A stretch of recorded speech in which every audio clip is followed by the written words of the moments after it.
All right, welcome back. And in case you're just joining us, it's Tuesday's edition of a top flight television program, Morning Ride. And of course, today being the 18th day in the month of November 2025. Yes, the days are actually tickling away. And of course, obviously, an indication that the bells have started dingling.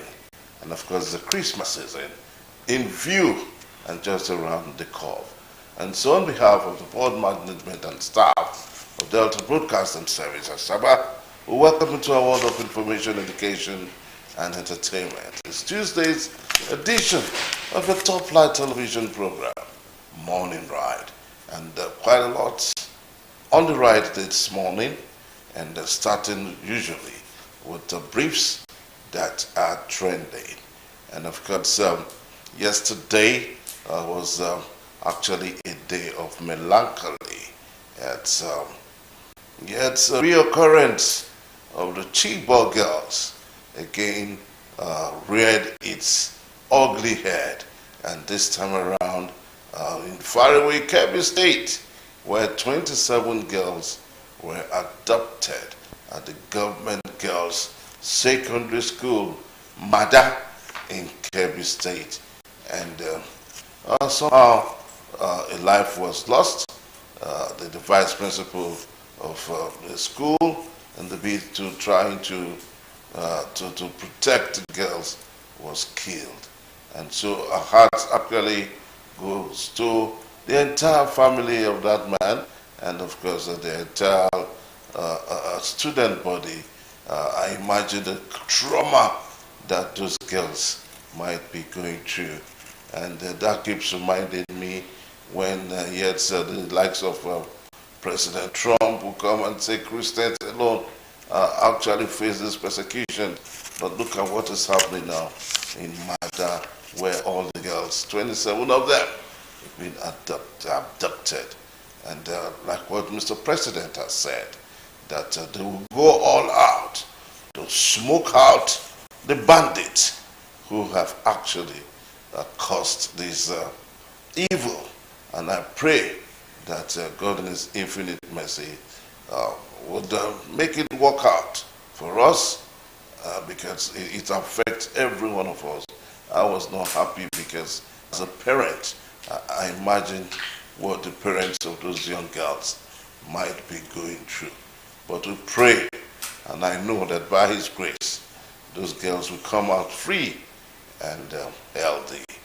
So we'll do our best by making sure that we have them in our hearts.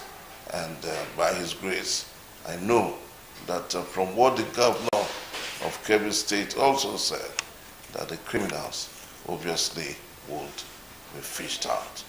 So while we also say yes, that's a good one, we like to also say too, yes, not too rosy brief. Our Super Eagles again this time around crashed out to the Democratic Republic of Congo via penalty kicks, and from responses by a few comments that were made on the social media post, the Super Eagles almost sent many people to the hospital with PP, because we played with all our hearts. I could imagine even myself, where I was sitting, I was stretching my legs up and down as if I was right there at the pitch.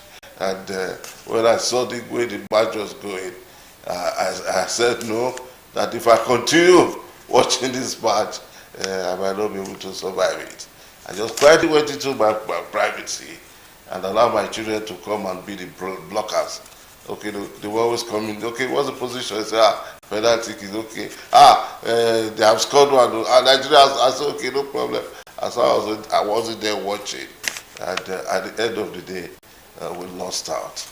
And Mr. President has come to say, yes, things definitely would get better.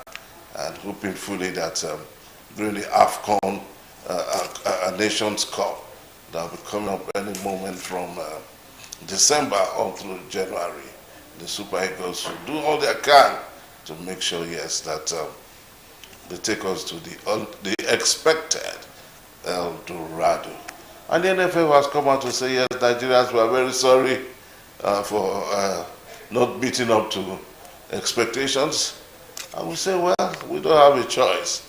We really don't have a choice because if you watch that match critically, the Democratic Republic of Congo, they didn't come to play as underdogs. They came to win that match. And from the beginning of the match, all through to the end, they had ball possessions. They were on our 18-yard box looking for a penalty all through. But thank God the referee was a Nigerian, and he's made sure that we did not incur any of all of these penalty kicks and all of that. And that was so true. But at the end of the day, when it comes to penalty kicks, you never can say the ball can go to any side of the divide. Democratic Republic of Congo ran away with a long goal victory from that penalty kick out. But we do say that, well, football is a game and it can't go to any side. Definitely one side must win. So away from football, now coming back to politics, yes, the People's Democratic Party over the weekend too, yes, finally have they have hit the sledgehammer on the Minister of the Federal Capital Territory, Wike Yusom, alongside Ayo Fayose, one-time governor of Ekiti State, and of course the incumbent secretary of the People's Democratic Party, Chief Nwayamu, alongside the current BOT chairman of the estranged factional PDP. They have been finally expelled from the party. And so as we speak, PDP is factionalized.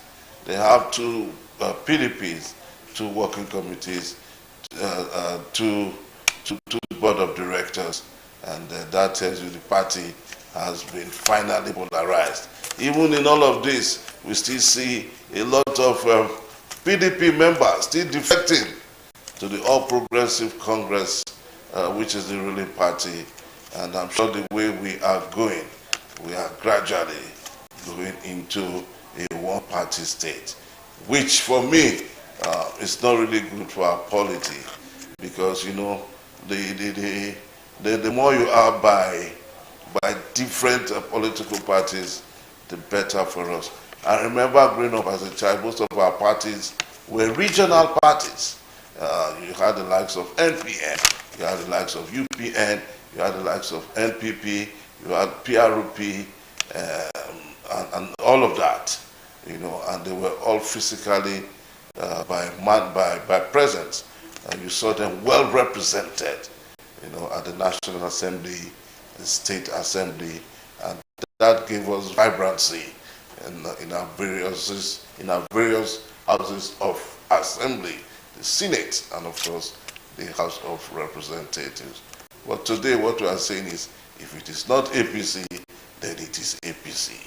The likes of the YPP, the likes of NPP, they have obviously gone into oblivion. ABGA was the only one that was able to survive it through Professor Charles Chukwuma Soludo, who ran away with victory 2 weeks ago. You know, so we say it is not a very good one for Nigeria's democracy. But we'll speak to that component when we get to what the papers are saying, because the very vibrant publisher of Pathway newspapers, Victor Cheka, is in the house and is going to be looking at all of these components in our narratives of our discussions this morning. And so we'll take a break this morning, and when we come back, we're looking at what the papers are saying. Morning Ride, the production crew, ready to take you on a ride where we would get to the ultimate destination this morning. We'll take a break, and when we come back, we're looking at what the papers actually say this morning. Stay with us. Don't go away. Morning Ride, Tuesday's edition. We'll be right back.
Alpha Delta people, in less than 22 months, Governor Borowori don show say im promise not be plenty talk wey dey full basket, not be cho with im more agenda, meaningful development, opportunity for all, realistic reforms and enhanced peace and security. Progress don burst out everywhere. Im don upgrade over 500 roads, initiate over 300 new ones and build plenty bridges wey dey connect our communities.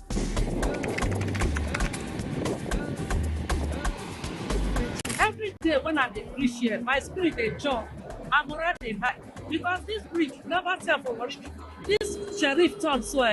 Julius Berger is the high sheriff. Ah yes. For education, over 3,000 teachers and support staff don join, and schools don dey get better shine. I really want to say the government have done a good job providing us with these new buildings because we lack lecture halls. We are grateful to the government. For the health sector, 1 billion naira, you dey hear wetin I dey talk? 1 billion naira don burst out our health insurance. Hospitals don dey get better modern equipment and new health colleges don open. Every day, changes dey happen for Delta State. For agriculture, 1 billion naira intervention fund dey help our farmers to produce better food.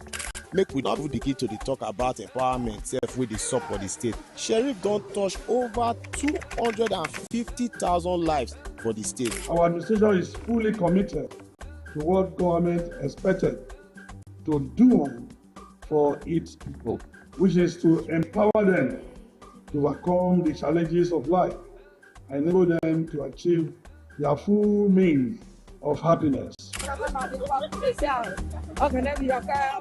no go lack for his life, his generation no go lack. As he remember me, remember my daughter today, make God remember her. He go come again, we go still follow him again. Our hard-working civil servants also dey enjoy support, and for our security agencies, they don get 66 security vehicles when our governor don say make he enter the road, make he protect people for the street. Thank you for the support that you have been giving to the police command and other security agencies in the state. Ukodo just dey go around every sector to make sure say everywhere palash. Make una know say this one na proof say Governor Borowori dey talk the talk, he dey do the work, and na man wey dey win award sef up and down. We are giving you these awards as the most all-inclusive governor of the year 2025. This na sign say im dey bring hope and progress for every corner for Delta State. Make we join hand celebrate our leader wey truly dey make Delta State dey shine.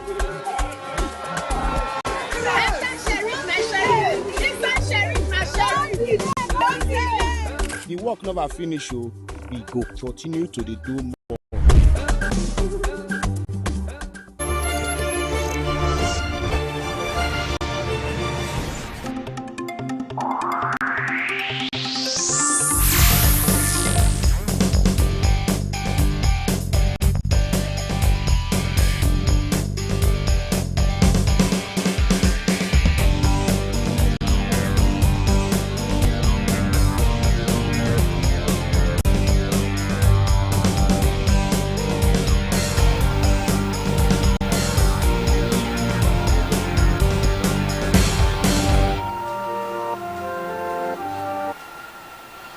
Welcome back, and in case you're just joining us, it's Tuesday's edition of the Top Flight television program, Morning Ride.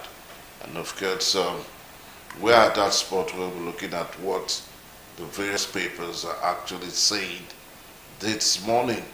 And joining me to analyze what the papers are saying is one of our own, the publisher, Pathway Newspapers. Victor Ucheka. I'd like to welcome you, Vic. Thank you very much, Mr. Nometa. And, Delta State Union of Journalists kickstarted the NUJ week over the weekend. Yes. They have been successful so far. Yes, they have been successful so far. Yeah. Today it's about road work and medical outreach. Yes, road work and medical outreach. Yeah. And that would finally culminate on Thursday. Yeah, for public lecture. Public lecture awards, and I think we must give it to the council. Yeah. Because it's peace. Led by Churchill. Yes, Churchill Oyowe. And he's a vibrant personality who has also lived, according to the dictates of the very vibrant Norbert Chazo, one of the lead chairman, who also, since Norbert's administration running through to Mike Ikogu and now Churchill. I think AUJ has been doing so well. Yeah, fantastic. Fantastically well compared to other affiliate unions. Yeah. AUJ is vibrant, and they're actually leading the pack. And I was the first realm of the estate. Yes, the fourth estate of the realm, fourth estate of the realm, or whichever. It's just a matter of semantics. Yeah. And one thing again that also gladdened my heart over the week was the Guild of Editors. They had their event in Abuja, and for the first time in over 20-something years, the president was in attendance. Because over the years, no president has ever attended their functions. The best they get is probably state governors. Yeah. I think there was the representative of the president. But this time around, Bola Ahmed Tinubu, made his presence felt, and I think it's a good one. Yeah, it's also a testament that the editors are working. The media organization in Nigeria are doing well, because even the government and power associated with organizations who are doing well, yeah, they are actually doing well. Yes. All right, so let's look at what our papers are actually saying today. But before we go through that, I don't know how you felt when you heard that. I don't know if you watched that match, the Super Eagles at the Democratic Republic of Congo. That was on Sunday evening. And, I was in Ogara then, because my dad is a pastor, so we have a church harvest that day for his church. We went to watch it, but I must say that Nigeria Super Eagles are not doing well. Honestly, they are not doing well. And I think the MFF is one who actually not encouraging them. Because, before you go for a match like that, you have to be prepared. They are nowhere prepared. If you look at the players of the Republic of Congo, you know that these people have given time for preparation. We said when you practice earlier, when you get prepared earlier, you perform well. There are people who just jump into the field trying to impress and be running around and all of that. We feel very bad because the turn up of the people who came out to watch the match. The love of football is that you see people, they have their television at home, but they prefer coming down to where you have crowds so that they'll be chanting to encourage, to give it a very live activity. But they disappoint us. We still thank God, and we hope for a better future. Yes, they should do more better, and the government should encourage them. And I heard that some of them have not been paid for the past 2 years. It's not good. As a civil servant, if you work for 2, 3, 4 months, you are not being paid, it demoralized you. It will not give you that energy to work. It will make they have not paid, there is no money, But the Nigerian government should also do well. Even if the president said that they will do better. But encouraging these players, giving them all they need to do well during the football matches, essential. I think they need a reform so that we can be able to change the architecture of our football arrangement. But we also give glory to God. They have come and they have gone. Well, that's it. Okay. So we'll just go straight to what our papers are saying this morning before we come to analyzing. Our first shot, the Daily Sun. The Daily Sun is our first shot this morning, and the story there, the screaming headline there says, "Showdown looms at PDP headquarters." Showdown looms at PDP headquarters. That is the major this morning, and it says, Turaki, new national chairman, set to assume duties, schedules National Working Committee meeting. Wike's men plan parallel Board of Trustees and National Executive meeting at the same venue. That is what the Daily Sun is saying this morning. And from the Daily Sun, we'll go to The Nation. The Nation, it's another point of call this morning, and we'll just be taking strictly the major headlines so that we can speak to the components of the narratives there. And that says, Tinubu orders manhunt for abductors and rescue of 25 pupils of the government girls secondary school Mada, that's in Kebbi State. That was also on our discourse this morning. We started with that brief by trending briefs. And so Nation newspaper has it, and we also have factions head for showdown at PDP Secretariat.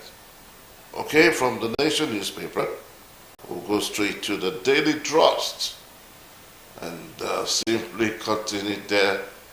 The Daily Trust has its dozens of schoolgirls abducted in Kebbi State. Federal government inches towards inflation target, and the Taraba Speaker, 15 PDP members, lawmakers rather, defect to APC. Media veteran Dana Bese, dies at 81. May God receive his soul. All right, the Punch newspaper, it's a next point of call this morning. Mass adoptions return, 145 missing in 4 days. That is not too good for our country. Mass abductions returns, 145 missing in 4 days. Okay, the Tribune, Nigerian Tribune, still has a major headline there. 25 schoolgirls abducted in Kebbi must be rescued. I think that statement is strictly for, that statement is credited to the president, who has said that the federal government security agencies now, the 25 schoolgirls abducted in Kebbi must be rescued as a matter of urgency. I don't think there should be no hiding space for criminals. And if they set their machineries in place, I'm sure they should be able to track them, smoke them out of their holes for that very hideous crime. Okay, we'll still take one more story from the Tribune there. Fayose abuses of Obasanjo again. PDP, despite the explosion, Wike faction summons neck BOT meeting today. All right, so from the Tribune, we'll go to the New Telegraph. Trouble looms as PDP faction prepare to take control of party's secretariat. That's the major headline for the New Telegraph. The Guardian newspaper, declining food prices, Framer Naira pull inflation to 15% national target. Okay, and from there we go to the Daily Independent. Outrage trails kidnap of 25 Kebbi schoolgirls and killing of vice principal. Tinubu admits compromise in judiciary, says it undermines integrity. Okay, from the Daily Independent, we'll go to the Vanguard newspaper, and the Vanguard newspaper, how bandits kidnapped 25 Kebbi school girls. That is the major story as far as that is concerned. And we'll take a look at the bottom strip below the photo speak. PDP, tension as factions battle for Wadata Secretariat. Taraba Speaker, 15 PDP Assembly members defect to APC. Tension in Enugu community as Governor Ba's kinsmen protests alleged military invasion. Eric Uchele accuses Congo Democratic Republic of using voodoo. Do we still have such in existence? Let's start with that. Let's start with that. Let's start with that. When a lazy man could not fight a strong man, he will find somewhere to attach his weaknesses. Nigeria should admit that lack of preparation and lack of training is what result to our lose, not any food. Yes, I must confess to that, because we are still in Africa. We can equally use our food. Why not use Nigeria food to win them? Lack of preparation and lack of care for the players is one of the elements that triggers our lose. So they should accept that. Yes. Very, very important. Because I don't understand the voodoo there. That because it's a match that I practically watched that match for 90 minutes.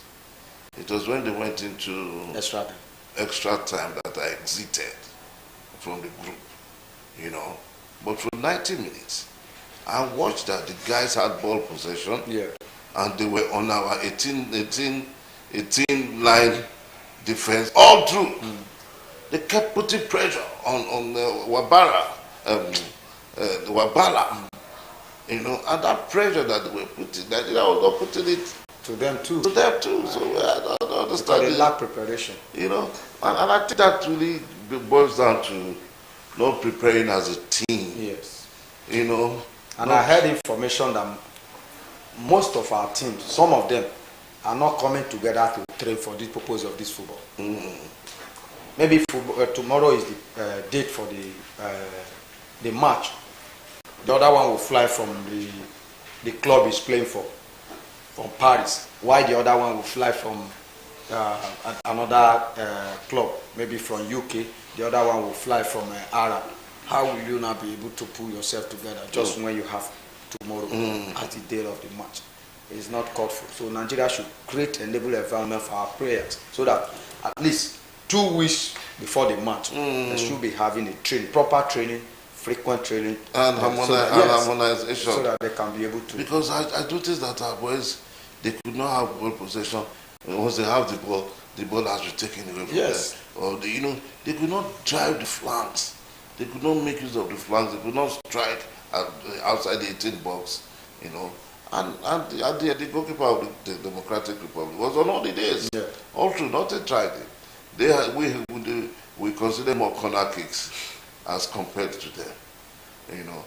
And the referee was human, because there were certain opportunities that the referee would have ordered us 1 or 2 penalty kicks against Nigeria.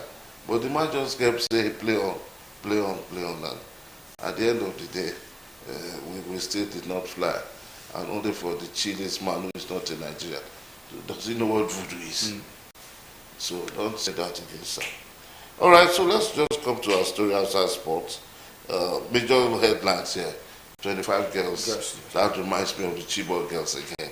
Let's have a view quickly. I think gradually we are returning to the Satan regime.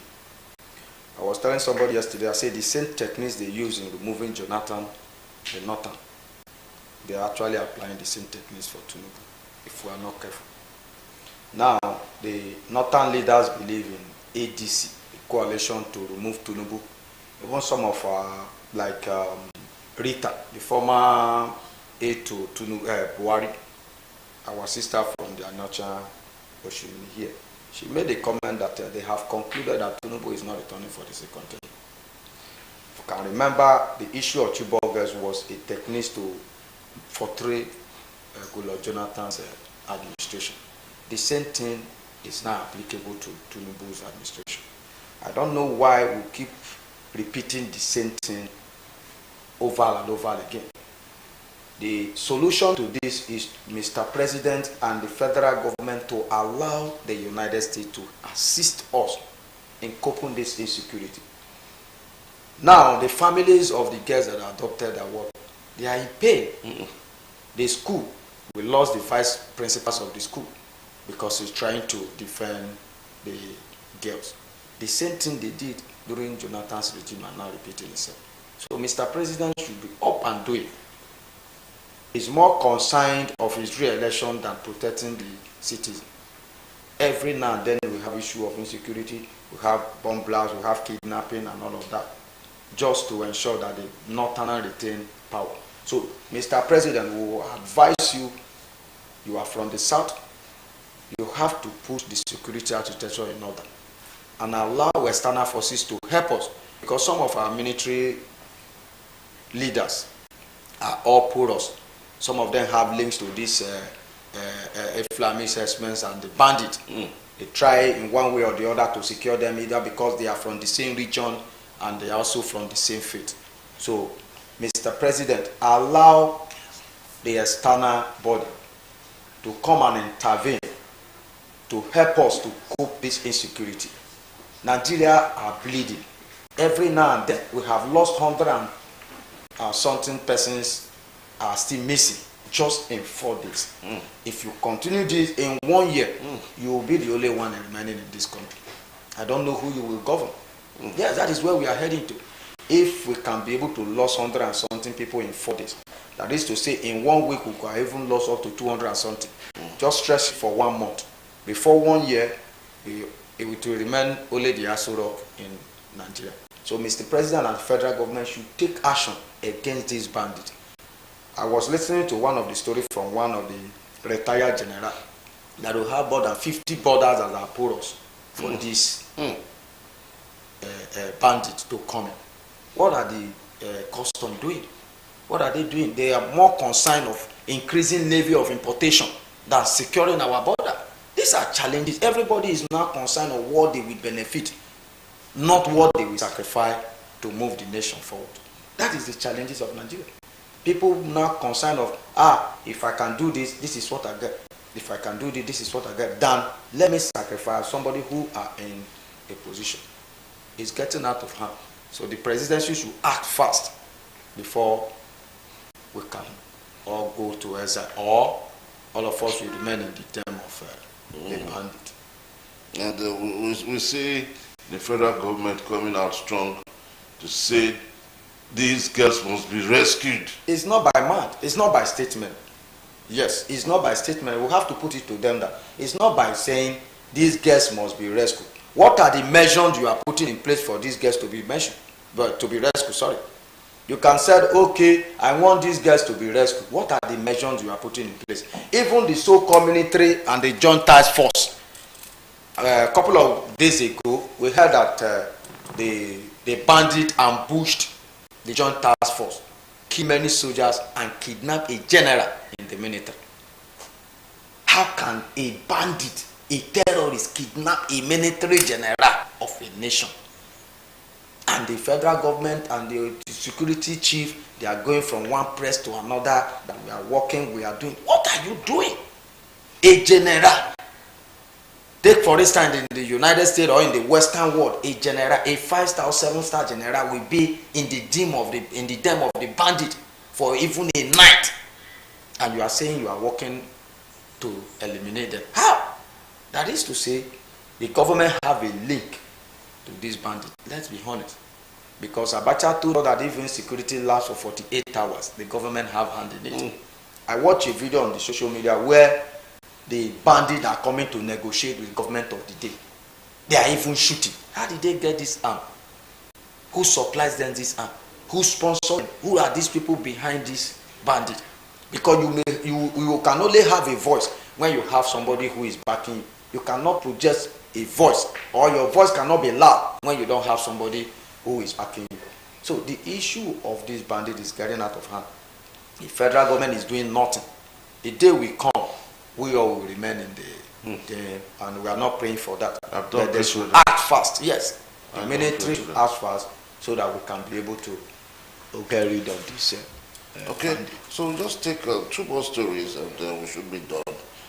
Trouble looms as PDP factions prepare to take control of party secretariat. 2 BOT, 2 national working committees, and 2 chairmen. You see, I must be honest with you that whatever that is happening in PDP are chestrated by the government of the day. You know, when your enemy cook for you, you eat, be rest assured that you will run to the bathroom in any moment from after you have eaten. When your enemy cook for you, the people who are funding PDP, who believe that they are the leaders of PDP, are working for opposition. So what do you expect? Like Nyesom Wike, who is the minister under APC, anti-party, is against the Constitution. I have the Constitution. When we are in PDP, I have the Constitution. It's still in my library. Even accepting appointment from opposition is anti-party. Do you know that attending an event with opposition during the 1999-2015 backward, they will look at you that you are doing an anti-party. So you went to the birthday of APC leader daughter. That means you went to defer to APC. But today, all of them are drinking together, fraternizing together. So we don't expect anything than what we are seeing today. Who is funding PDP, who believed to be the head of PDP outside Atiku, is working for the opposition. So you must do anything possible to what? To destabilize the party, to ensure that the party did not see the light of the day, so that there can be a weakening against the ruling party. And today, the news break up that the Taraba State House Assembly have equally divided. So we are now gradually moving to one political party system. Yes. And if you do this, Asiwaju can induce the National Assembly to make a law for it to rule more than 8 years. We are going there gradually. That is what we are seeing. And gradually, all the political party in Nigeria will be subject to one political party, which is the APC. And it's not good for us as a nation. We are too enlightened. Nigerians are too enlightened to face this kind of government in our country. We are too educated to wake up in the morning and say, if you don't want to vote for us, go home. Because that is what we are seeing. Take, for instance, in Delta State now, we don't have who is opposition. So the government can decide not to perform. Nobody to checkmate them. Nobody to say, oh, what you did, the budget you submit, you have not performed up to 40% of the last budget, and now you are bringing another budget. Nobody is to question them. So they can do what they like and allow the common man to go home and sleep. Even the election, you can wake up in the morning and say you don't want to vote. Now, when you go to your unit, they have already used your voter's card, your slot to vote. So these are the challenges we are facing. And I don't know how we get here. God should help us.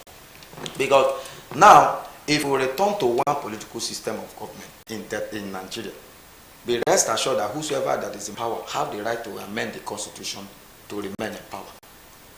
Because the so-called the National Assembly is only to Shemilo. Shemilo made it known to the Senate President the other day that even if you have to be a rubber stamp, it's not everything that they brought to you in paper. You will not give up time to read. That is one of the problems we are facing in the National Assembly.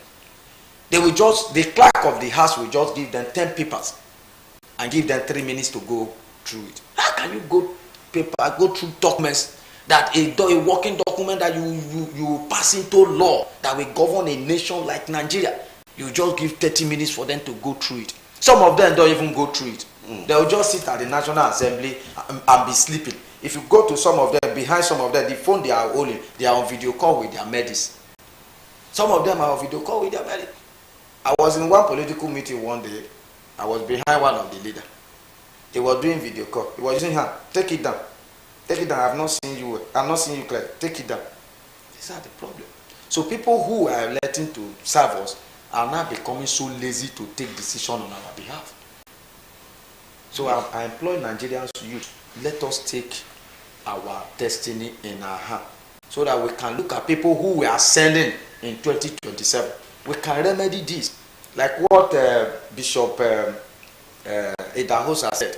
He said your mouth can correct any cost against you. That is the spiritual dimension.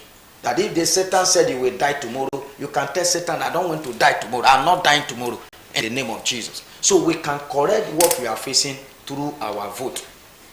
So there is a need for us to do that.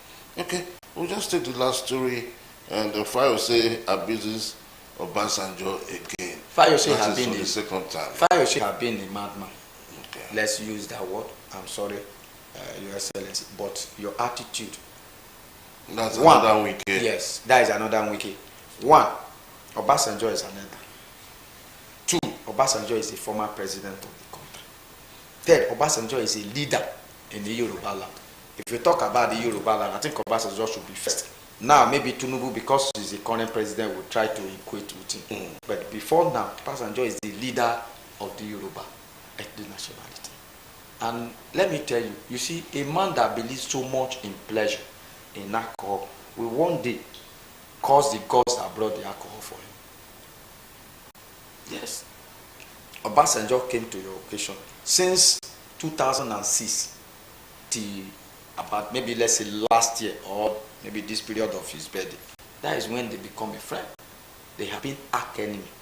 Even when they impeached him, he said Obasanjo was the one that asked the House of Assembly to impeach him. You have celebrated your birthday. The old man came to grace with you. Though he reminded you some of the things you promised. Yes. Even some people, Fayose have been a bad man. Let's not be. If you go to social media, you hear what his younger brother was saying. After Zenukpo gave Fayose about $3 million for his re-election. He did not do anything. There are some leaders, people who have said, oh, is your ambition? It's okay. Because if you went to run for an election, immediately you clash the ticket of the party. You see people who try to come and assist to support you.